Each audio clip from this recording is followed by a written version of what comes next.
Hello everyone, and welcome to Alex Fulham Computers. And today I'll be showing you how to install Kazam, which is a really great and lightweight tool for screen recording and screenshotting. I'll be showing you how to do this in Ubuntu. Let's open Terminal and type sudo apt install Kazam. You will see that you could take a screenshot or a screen recording. First, I'll show you how to take a screenshot. So let's say I wanted to open Chromium and take a screenshot of that. You could choose the entire screen, just a window, or just an area. If you click a window, you have to click on the window you want to record, or take a screenshot, I mean. If you want to just do an area, you'd have to click and drag and then click enter after. And then, of course, you'd click capture, and it would take the picture for you.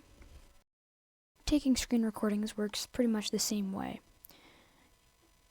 So you just you choose your setting, and you would click and drag or choose the window, or just click full screen and then click capture.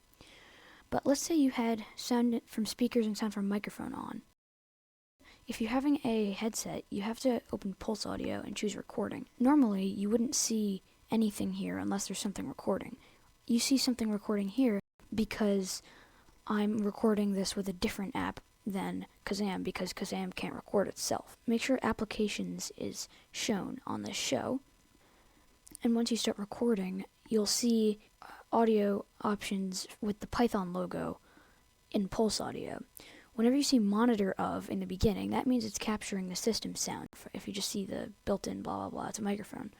You can choose audio adapter because I have a headset, but make sure when you're recording system sounds, you choose the monitor of option.